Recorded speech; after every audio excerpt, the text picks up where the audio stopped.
Today we have the Tom, Magnan and Mandy Matzek and Mark Most that are members of the Prescott Foundation board, and Mandy's the current president.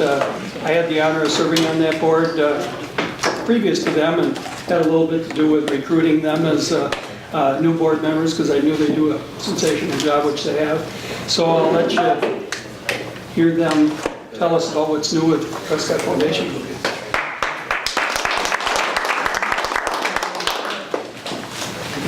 Well, thank you for having me. Again, my name is Mandy Matzek. Just a little bit about myself. I'm a lifelong resident. Both my husband and I are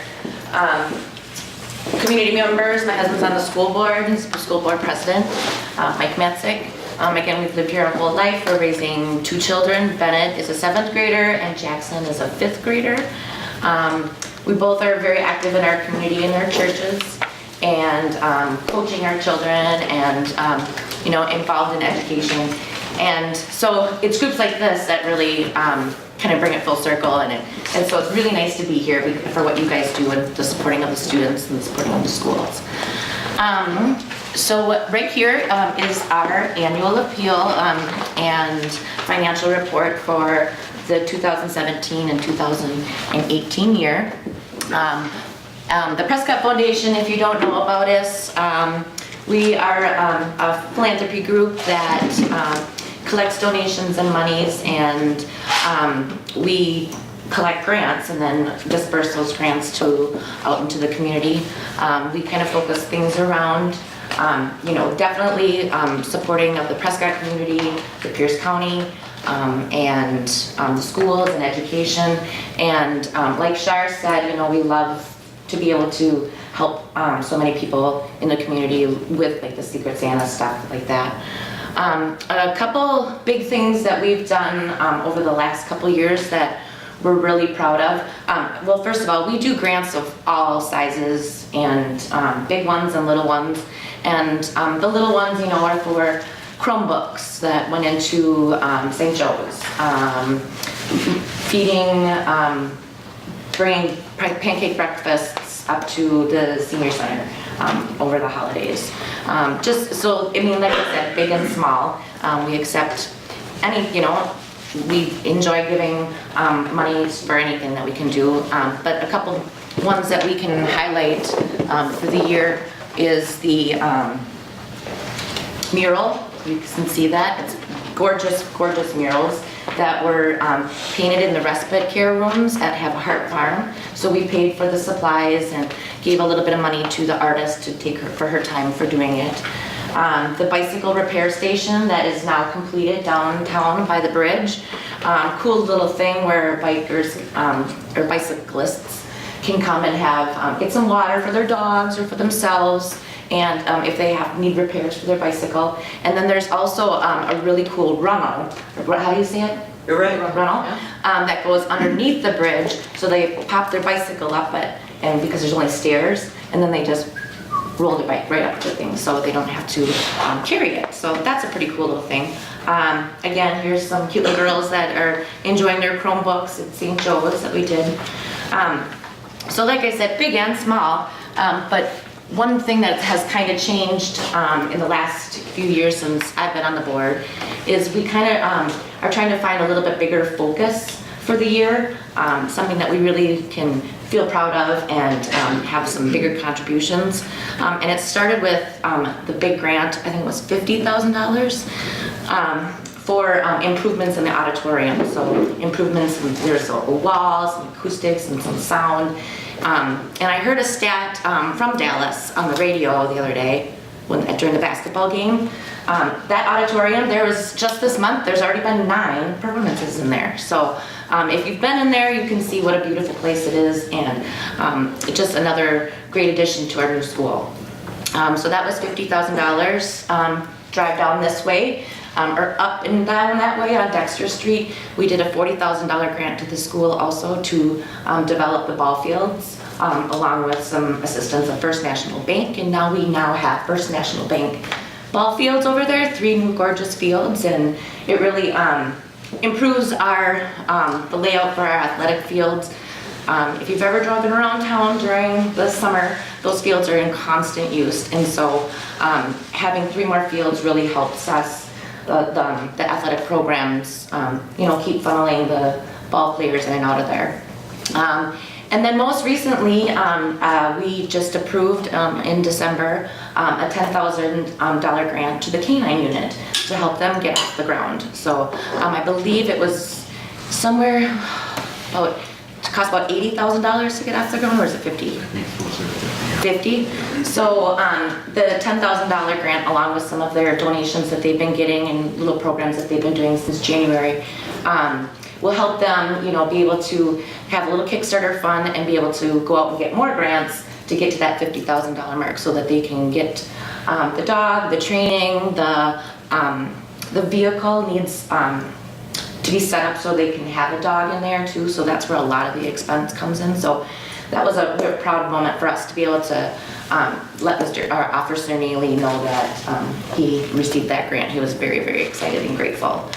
I think that's kind of our big ones that we've done. Mm-hmm. Yeah, and in conjunction with those bigger efforts, our golf outing, we have dedicated anything we make over our past average will go towards that, in addition to the 10,000 we gave. So if we have a really successful golf outing that brings in more than our normal year, those extra dollars will go towards it too. So that we do that to try and get a little bit more participation out of the community to help us with that activity, so that we get more teams and things like that, and get our name out in the community a little bit more too. So is that group behind you on that whole thing? They understand that, so that they can. Yeah. So Yes, that they have a board too and everything. so that they can help us with Right. recruiting teams and other Excellent. pieces And of it. it has been very successful too, because the year that we had, that it was auditorium, we had lots of teachers, lots of administrators that came and even just had dinner, or they golfed, and they returned the next year, which was cool. And then the year we did the ball fields, we had a lot of PCR parents in there too. So again, they came back again each year. So it's just nice to get some new faces at the golf tournament, and just, again, our name out there in the community a little bit more. So, and it's a really fun day.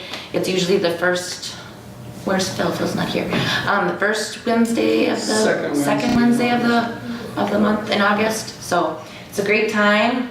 All skill levels are welcome. Put it on your calendar. Put it on your Get a team calendar. together. Yeah. Kick the ball, I don't care, just come on out. And then they have a great dinner too, so. Yeah. Any Great. other questions? Yeah. Yeah.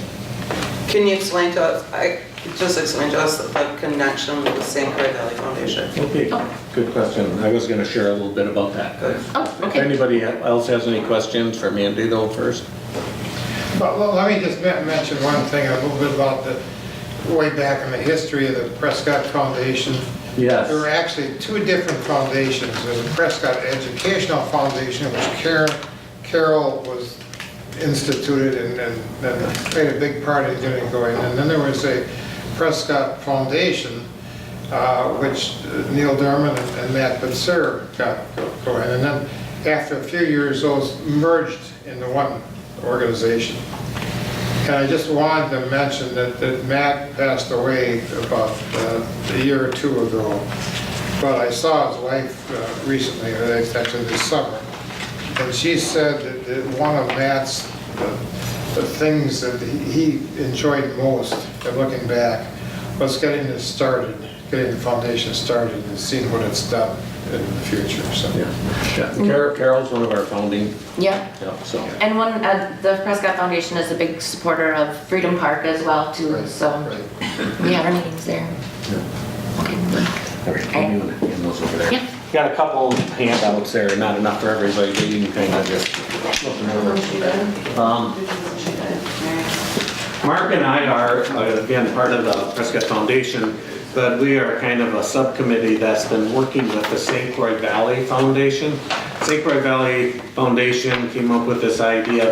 They have a significant number of dollars in their foundation, but most of that money is dedicated, I think like 95% of the $60 million they have is dedicated to predetermined places that money goes. So they only have a small amount of money, or a relatively small amount of money available for them for ongoing grant writing. And they do it, provide grants in our community as well as any community up and down the St. Croix Valley.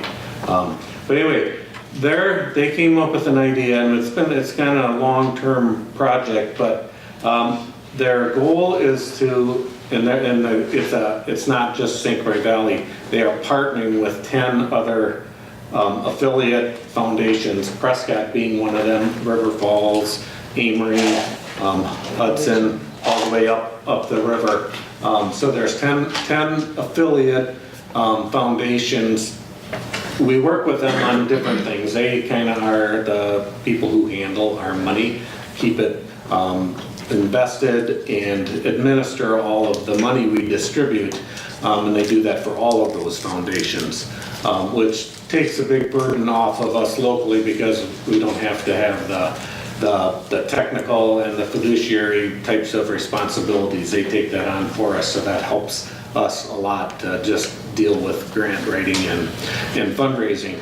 But anyway, what they've came up with is their desire to raise $7.5 million so that they have a fund that would be a permanent fund that they can draw out a certain percentage of it every year. So funds that go into that will be basically a permanent source of grant writing funds for the entire St. Croix Valley. And they're targeting being able to raise $7.5 million. If they do achieve that $7.5 million, 1/3 of that, so $2.5 million would be distributed back to each of the other 10 smaller affiliates that make up the whole area. So we would get back in Prescott $250,000, as would the other 9. So that's how 1/3 of that $7.5 million would be utilized. And then we would have that as extra resources within our community for writing local grants.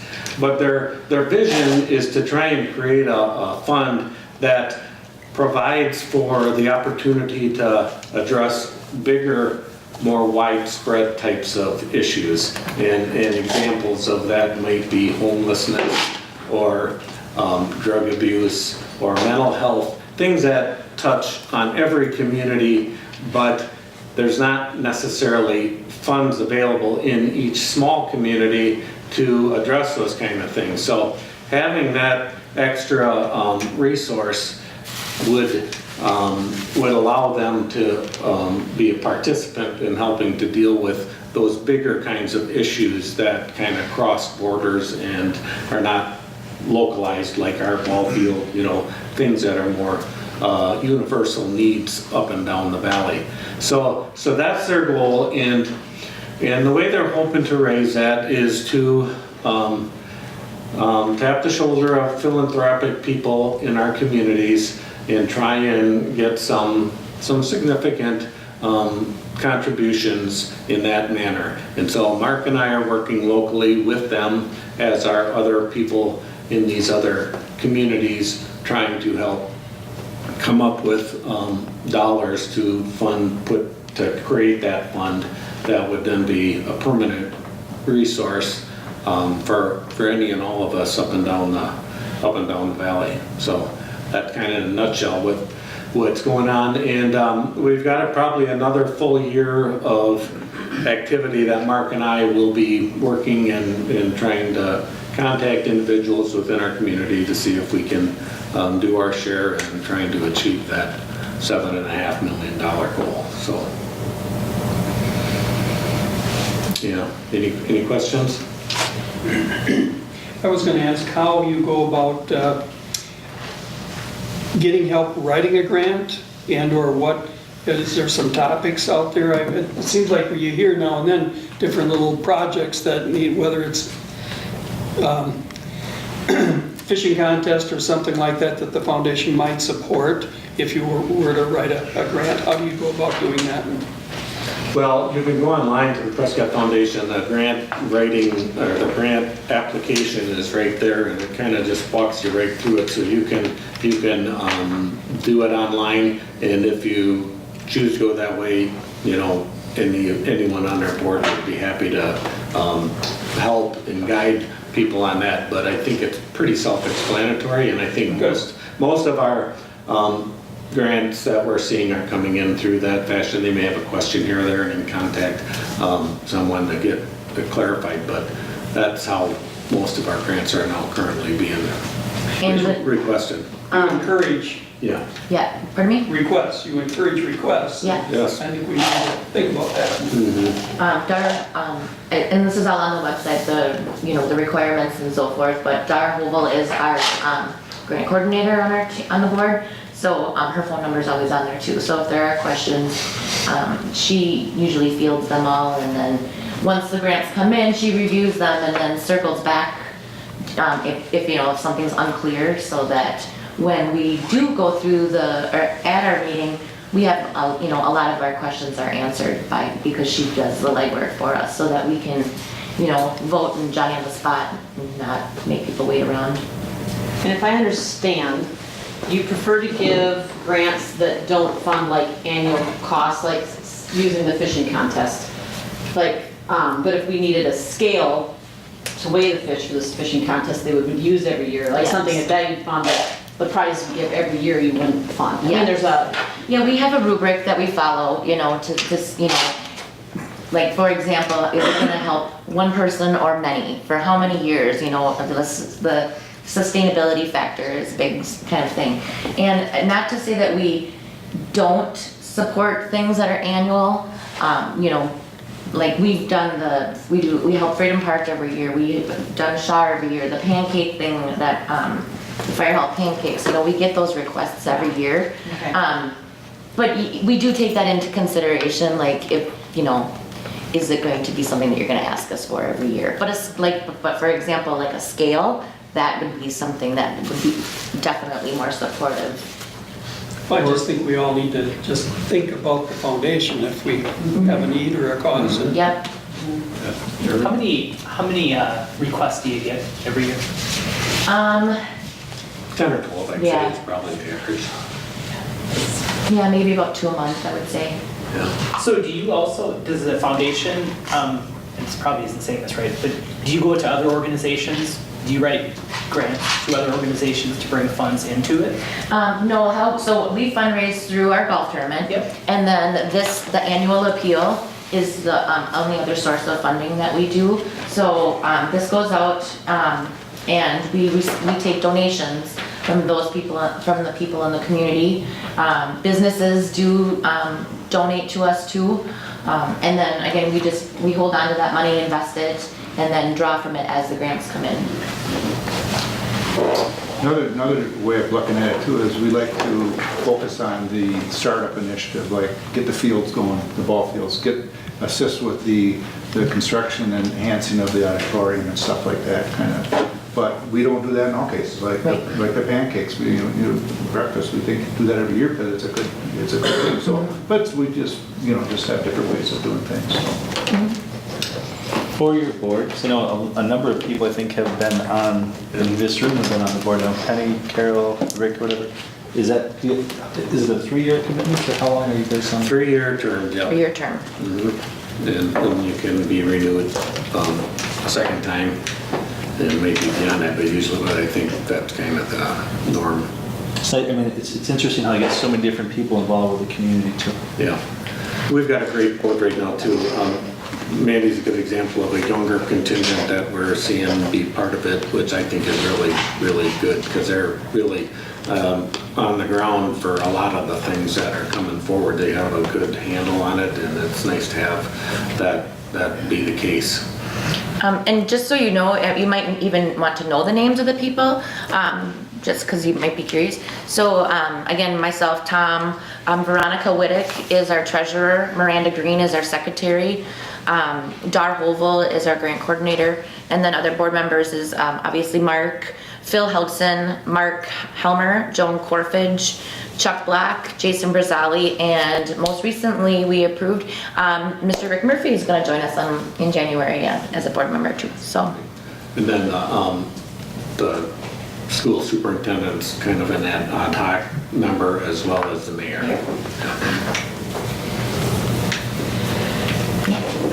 Yeah, the Prescott Foundation was very instrumental in helping start up the senior gathering place. That's another thing. And that was a, real good way to start out.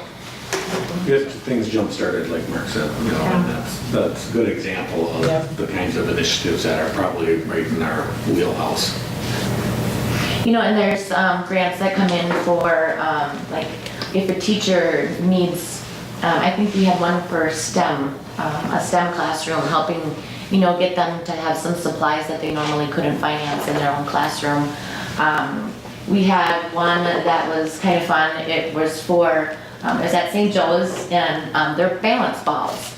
And you'd think like, what? What does, we were all confused about that. But the teacher was brilliant in the fact that she went through the time and the research and explained to us the ergonomics, the importance of it, and how it not only helps your posture and so forth, but that, it helps stimulate your brain and everything. And so we kind of hit it hot on that one, but then it turned out to be a really it was cool a really idea. cool idea. And I went and visited the classroom with them, and I was like, okay, how many times are you seeing kids going like this or fooling around with them? And she was like, I think it was about 2 years they've had them, and she was like, nope, that gets nipped in the butter right away. They love it. And she's like, I've only had one pop.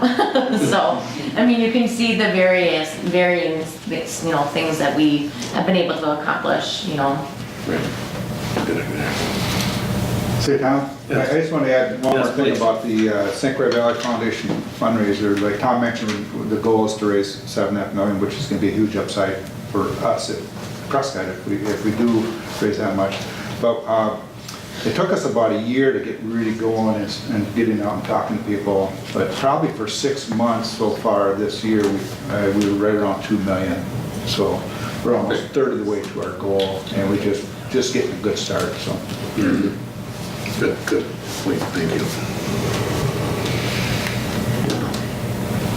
Okay, well, thank you for having us. Thank you.